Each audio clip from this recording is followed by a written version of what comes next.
Okay, good morning. Good morning. Welcome. The class this morning is Love in Relationships Part 2. It's part of our interpersonal relationships class for the visitors.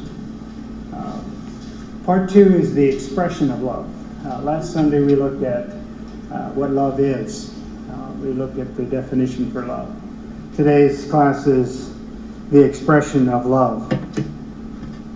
In my young adult life, I worked night shift as an aircraft mechanic in a large hangar. And it was hard to stay motivated throughout the night. You got really tired and so on. And one of the coping mechanisms we had as a group of mechanics was to listen to music. This hangar, we had loud music going all night long. It wasn't your classical music either. It wasn't like Bach or Wagner or something that we would listen to. It was very lively music. And I can still remember a song that was playing on the radio at that time. It was in the 1980s. Tina Turner sang this song, "What's Love Got to Do with It?" I want to ask for a show of hands how many of you have heard this song, but it was one of her absolute hits of the 80s was "What's Love Got to Do with It?" And she was a young black lady back at that time, sang in a husky voice. She sang, "What's love but a sweet old-fashioned notion?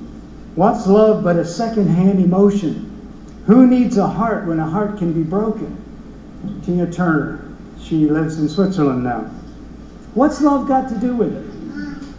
It's a fair question. What does love have to do with it? Does love have anything to do with it? Well, I'm going to say this morning that love has everything to do with it. In relationships, love is everything. It is the most important thing, perhaps. Real love, love that's based on unselfish character of the giver, love that's not based on the worthiness of the receiver. Over the years, there have been many who have shown us what love has to do with it. Love is of God, and real love will show itself in action.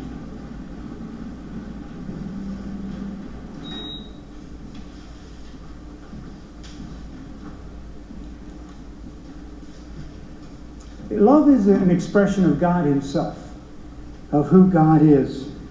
During the Korean War, a South Korean Christian civilian was arrested by the communists and ordered shot. But when the young communist leader learned that the prisoner was in charge of an orphanage caring for small children, he decided to spare him and kill his son instead. So they took his 19-year-old son and shot him right there in front of the Christian man. Later, the fortunes of war changed, and that same young communist leader was captured by the UN forces, tried, and condemned to death. But before the sentence could be carried out, the Christian whose boy had been killed came and pleaded for the life of the killer. He declared that this communist was young, that he really did not know what he was doing. The Christian said, "Give him to me and I will train him." The UN forces granted the request, and the father took the murderer of his boy into his own home and cared for him. And today that young man, formerly a communist, is a Christian pastor serving Christ. That's love. That's love in action. Love in action. What is love? You know, you think I've studied this topic a lot, and I could tell you right away what love is. But I struggled. I struggled to define what love is. And I was reading this book. I was actually studying this book. It's by a Paul David Tripp. And he had the definition for love in there. It says, love is willing sacrifice for the good of another that does not require reciprocation or that the person being loved is deserving. And I found this definition, and I included it in your handout, is very, very good.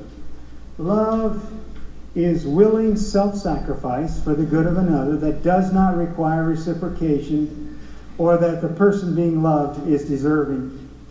This is agape love. This is the love that we're going to be talking about today in relationships. Love that doesn't stop when it's not reciprocated, when someone doesn't love me back. It just continues to love. Love that is sacrifice. True love is always sacrifice. It's always sacrificial. Meaning that you are giving up something. You are giving up something for another. And it's a sacrifice that we give. And it's not dependent on whether the person that we are loving actually deserves it at all. It's not dependent on whether that person deserves our love. We're going to love anyway. The discussion this morning, the class this morning, is going to be on the practical outworking of love. What love really is. And when you look at that in Scripture, there is no better manual, perhaps, than 1 Corinthians 13. And we're going to look at just a small section of there, kind of the heart of it, verses 4 to 8a. It says, "Love is patient and kind. Love does not envy or boast. It is not arrogant or rude. It does not insist on its own way. It is not irritable or resentful. It does not rejoice at wrongdoing, but rejoices with the truth. Love bears all things, believes all things, hopes all things, endures all things. Love never ends." This is going to be the basis on which we want to do the class this morning is a discussion of 1 Corinthians 13, these verses right here. As we do this, to make it practical, I would like for you to circle one aspect of love that you are going to work on. Maybe it's all of them. Maybe it's all of them. Most all of them actually affect me, it seems like. But there's one that particularly you struggle with. And I would like for you to circle that one. How many of you know what list fatigue is? List fatigue. You get tired of lists. Okay, lists that go on and on and on, and eventually you just start getting blurry. And not another point that he's making, okay? So to avoid that this morning, I want you to focus in. Yes, I want you to follow along with me, but you're going to need to focus in on one aspect of love that really, really is important in your relationships, and one that you're going to commit to working on in your relationships.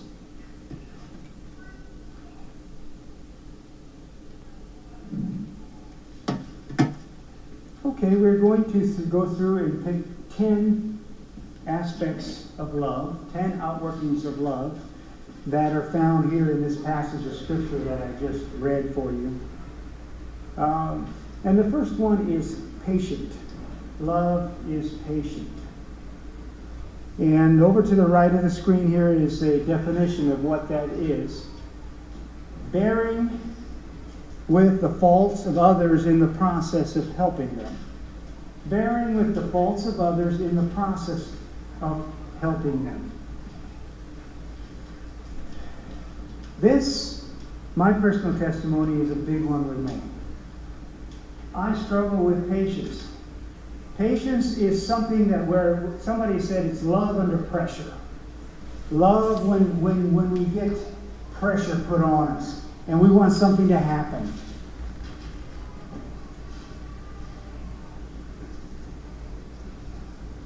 It's an attitude toward events. It's an attitude toward people that you have. An attitude of what's going on.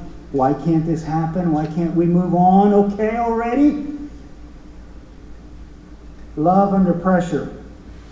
People can be so difficult sometimes. Amen? Raise your hand. Even this guy up here. Very, very difficult. They can become very, very difficult. And we struggle with patience with those people. Exasperating. They take too long. And the popular response for us is to lash out. Maybe not verbally, But inside, at least, we're lashing out at them. We are lashing out. And with an attitude, with a word, or with some kind of selfish response. Love is patience. The opposite of love, we know, is selfishness. By being concerned more about God's program than my own. That is what love is. Love is more concerned about God's program than my own. Other people. Giving Him time to work, seeking His best in my life. Seeking the welfare of others above my own, their well-being, their happiness, their spiritual progress, their schedule. And this is a real commitment. I would like to ask you this morning, are any of you thinking of someone with this particular characteristic of love? Can someone think of someone in your life and in your relationships that has this characteristic of love? Raise your hand. Think of someone. Someone you know. Someone you know who has this characteristic of love. Yeah. There are those who have, God has been working in their hearts. And it's basically, as all of these responses are, it's an unselfish response on our part. An unselfish response. More concerned about what God is doing. More concerned about other people and their time. And willing to put my irritation, my concern about the time schedule second. How many are going to circle this one? A couple of you anyway. You need to circle this one if this is where your big struggle is. Allowing God to work patience in your life.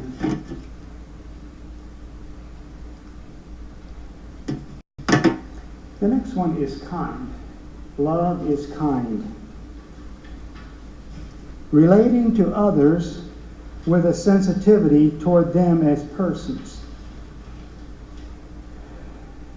A quick story. Jim Shipstead tells this story. While Penny and I were walking in the park the other day, a 10-year-old boy came racing around a tree, almost running into us, and said, "Dad, where's Amy?" Instantly he realized his mistake and said, "Sir, I'm sorry. I thought you were my dad. I made a mistake." I replied, "That's okay. Everybody makes mistakes." As he began to walk away, I noticed he had a limp, as well as the features of a child with Down syndrome. After having walked about 10 yards, as an afterthought, he turned around and started retracing his steps toward us. "My name is Billy," he said. "You both were very nice to me. Can I give you a hug?" After giving each of us a tight hug, he said, "I just wanted you to know that you're my friends, and I'm going to be praying for you. I have to go now and find my sister Amy. Goodbye, and God bless you." Tears came to both Penny's and my eyes as we watched Billy, that child with Down syndrome, limp to the playground to play with his little sister.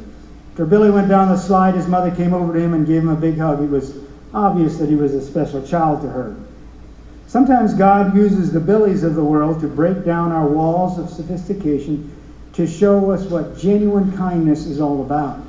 We must never underestimate the impact that a hug, a smile, or encouraging word may have on a person's life.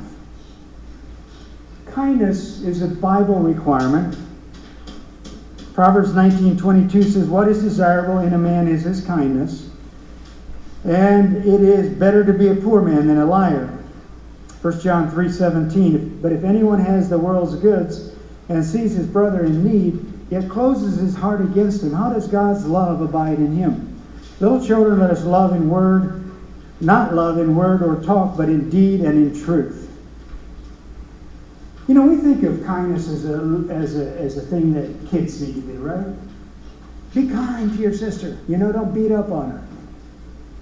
Kindness, I'm finding in life, and especially in my marriage, is one of the biggest tools for relationships. Just being kind to someone. It never goes out of vogue, never goes out of style, never goes out of the right thing to do. It's just be kind. When everything else, you're wondering how you should react, be kind. Okay? You never can go wrong with that.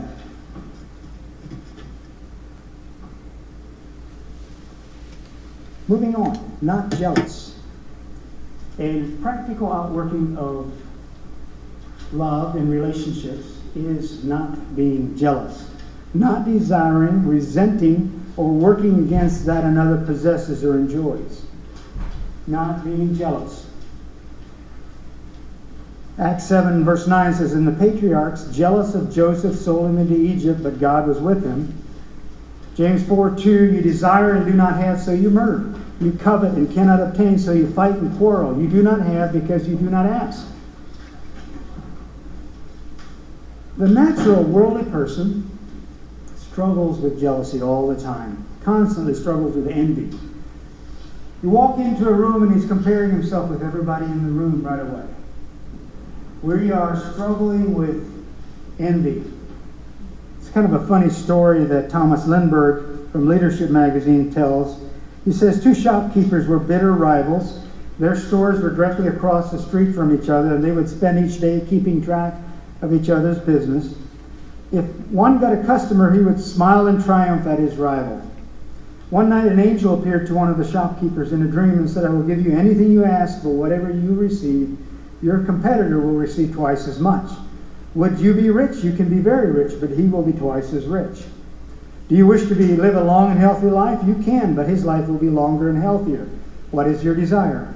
The man frowned, thought for a moment, and then said, "Here's my request. Strike him blind in one eye."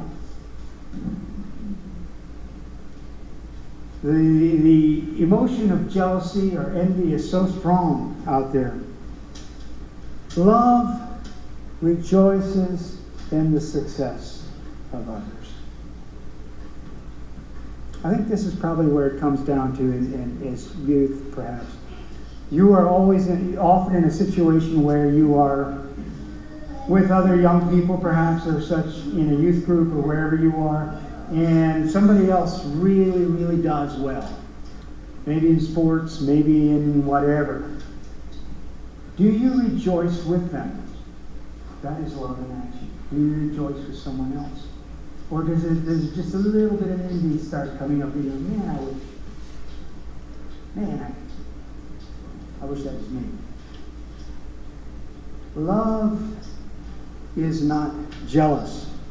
Again, because love is not selfish. We believe that God is in control. He allows the successes around us.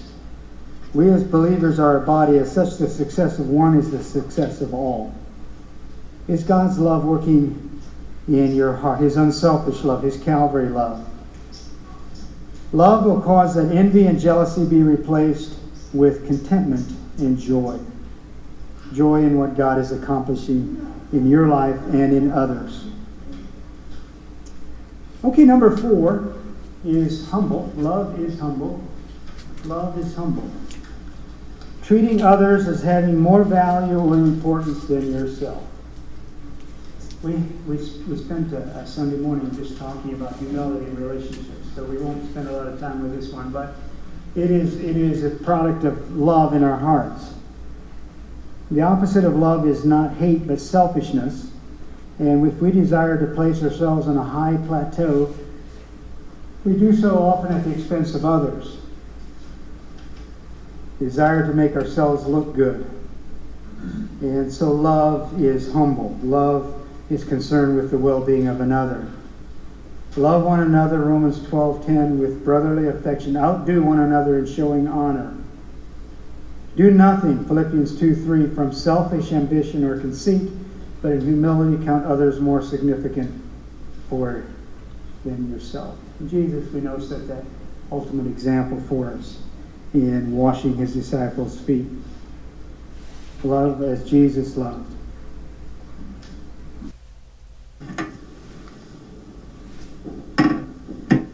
Number 5, love is not rude. And this one, I think, is especially important to bring up in a group like this. Is there someone in your youth group who's just plain down rude? Are you rude?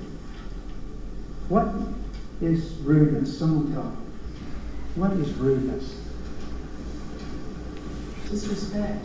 Disrespect? Certainly. Not seeing life from the other person's perspective. Okay, absolutely. Someone else. What is rudeness? It's when you just do whatever you feel like with no regard for how other people feel about it. Absolutely. Just don't even worry what they think. I'm just going to do it, And I think, somebody says, has this actually gotten worse in our culture? I think it has. But it's always been there. It's always been there. People are rude, just plain down rude. They're not thoughtful. They're not concerned about what others may be feeling with what you're doing. And the definition here is being sensitive to the effects that my behavior may have on others. And that's what it is. We live in a rude world. There's a true story about a marriage annulment because the husband refused to stop belching in front of his wife. He just says, "Blah," and his wife got tired of it. She said, "You're rude. You're crass, okay?" And she went for an annulment, and the judge granted it. He doesn't care about you. And in reality, rudeness, okay, especially you guys, okay? Rudeness isn't right. Rudeness is not a sensitivity toward others and the effect that your conduct is going to have on them. How much harm is done by those who are crass and insensitive to others? The root cause is selfishness. Care more about myself than about others. I don't have respect and concern for the feelings and sensitivities of others. Others' needs should be placed ahead of mine. Other sensibilities are more important to me than mine. What are some of the rude behaviors you're running into today? Someone tell me.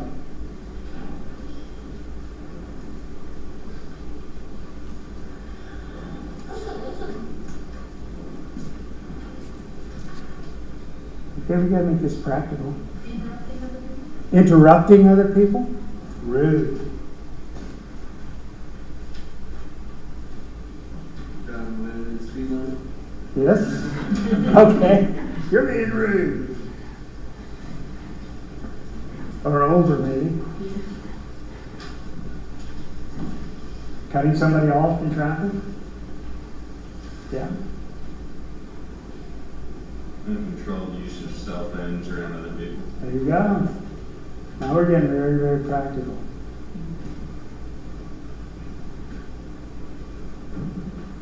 All kinds of stuff that you say, it's innocent, doesn't it? It is in a one sense, but in another sense, you're being rude. You're not being sensitive to others.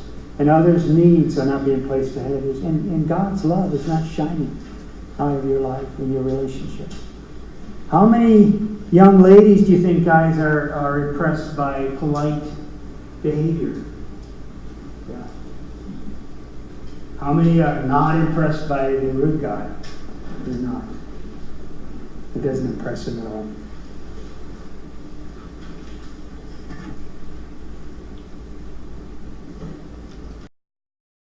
Provoked. Responding to provocation under the Spirit's direction rather than according to my feelings. Responding to the Spirit's direction rather than my feelings. It's a lot like being rude, okay? It's basically, somebody did something to me and I just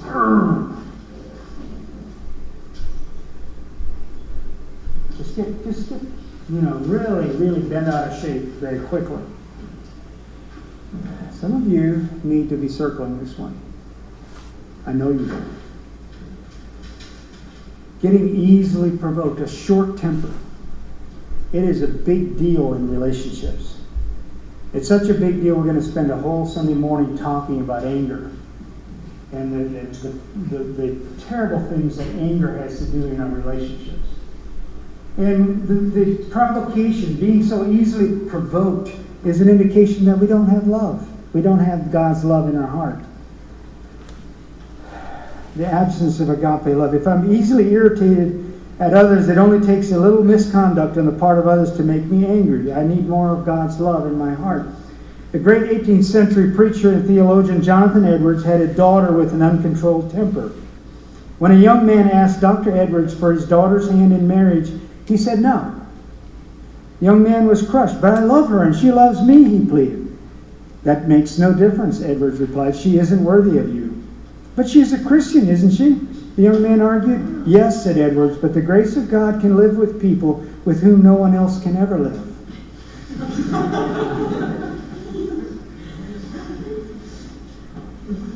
Yep.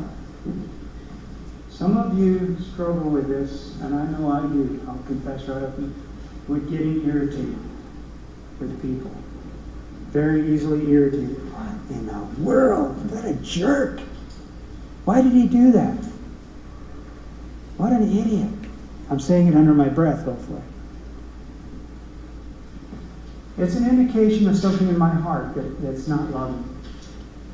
That I don't have God's love. Just think how angry Jesus should have been toward his tormentors. 1 Peter 4:8, keep loving one another earnestly, since love covers a multitude of sins.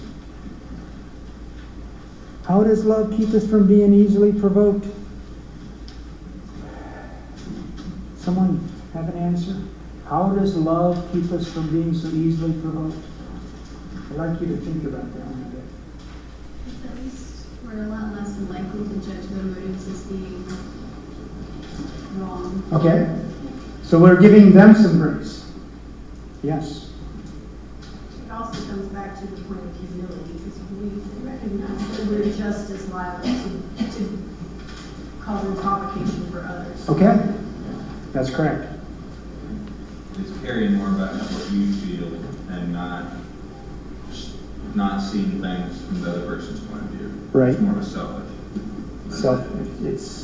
And loving, of course, would be a selfless response, right?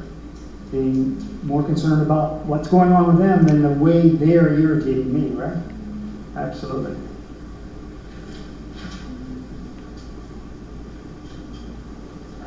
Some of you struggle with anger. I don't know most of you well enough to tell you, but some of you do. And it's actually like a symptom, okay? Anger is a big, we're going to talk about that in a few Sundays. It's a symptom of something down underneath. And we say, well, I'm going to control my temper. I'm going to go for a walk around the building. Yeah, that's good. I'm all for that, okay? I'm all for that. Just cool off, okay? Don't vent yourself on people. But anger is a danger symptom of something deeper. If you're constantly angry, you've got a big, big problem. And one of the issues, of course, is love. You're not really loving.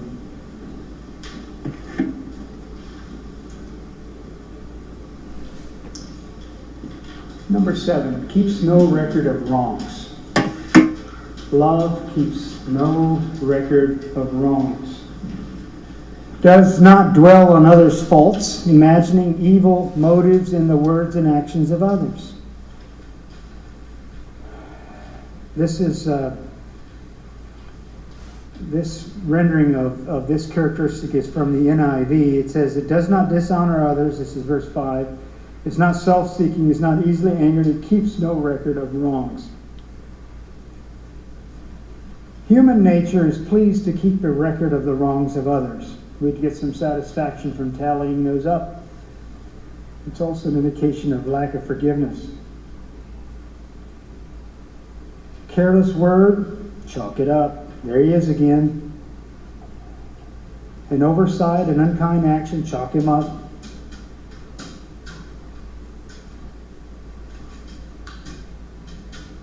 Love doesn't keep a record of wrongs, is willing to forgive, tender-hearted, forgiving one another. God, who is love, says the following. He says, I am he who blots out your transgressions for my own sake, and I will not remember your sins. It's an attitude of gratefulness on our part for God forgiving us.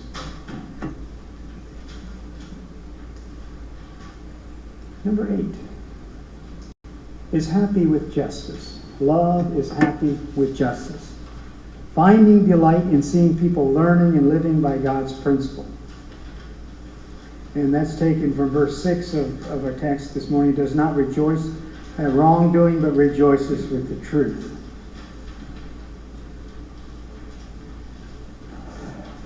How many of you, I think I would be partially there perhaps, should confess it. take delight. You would never do some of the things that are being talked about, but you're trying to get a kick out of people who really don't stop bad things.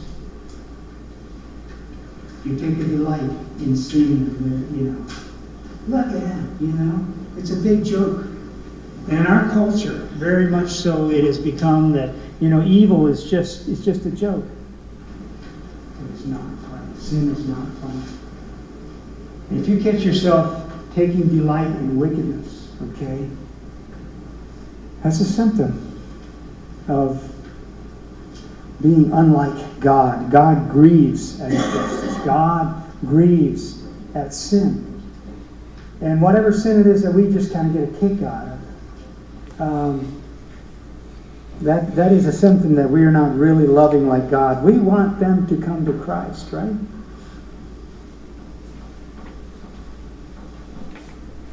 One of the mechanisms, and I'm going to say this a little bit carefully, you young guys, you're walking down somewhere, down a hall somewhere, and you're faced with this very immodestly clad young lady. What do you do? One of the things that I have discovered that's helpful to me is immediately voice a prayer for that young lady. And I say, God, she needs you.